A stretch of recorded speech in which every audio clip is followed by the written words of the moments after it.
Boker Tov, good morning. Yesterday, we continue with our 3-minute daily dose of Torah. Yesterday, we looked at the introduction of the Ramban to Sefer Shemot, and he claimed, it makes clear, that Sefer Shemot, the book of Shemot, is the story of Galut and exile and the redemption from it.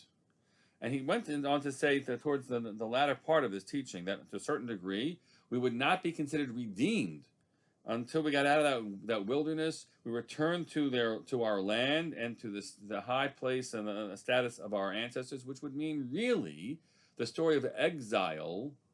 It continues into Sefer Vayikra and Bamidbar and Devarim, and not until Sefer Yehoshua, the book of Joshua, is it really the story of the redemption.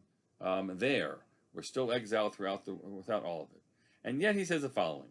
Ukishibau Har Sinai ve'asu hamishkan. But you should know, once we got to Mount Sinai, and afterwards we built that Mishkan, v'shav HaKadosh Baruch Hu, and God returned, v'hishresh shechinato beinehem, and God allowed His presence to be fully existent and hovering over amongst them. Az shavu el malad avotam. That already is a point in which we return to the high place and status of our ancestors. Shehaya sod eloka alei alayim. The verse from Eov. We became basically the chariot upon which God sat. Va'az yechashvu geulim. And it's at that point already that we would be considered to be redeemed. That's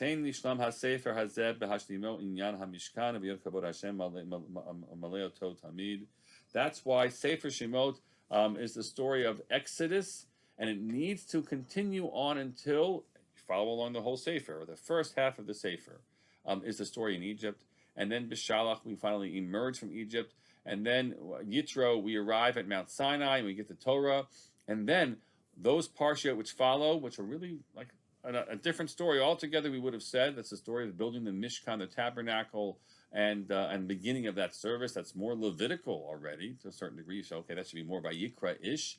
Says the Ramban, no. That's the key phase, turning phase of the redemption. The redemption is where we return to our status, high place that our fathers had. We haven't returned to our land to that extent. We are exiled until we get out of that midbar. But we're already, experiencing the key element of redemption when God appears to us at Sinai and then dwells amongst us once the Mishkan is established. We feel that experience even in this moment, the presence of God amongst us, and to feel the great status that should bring to us, and that sense of God's presence as if we were amongst our ancestors. Have a great day.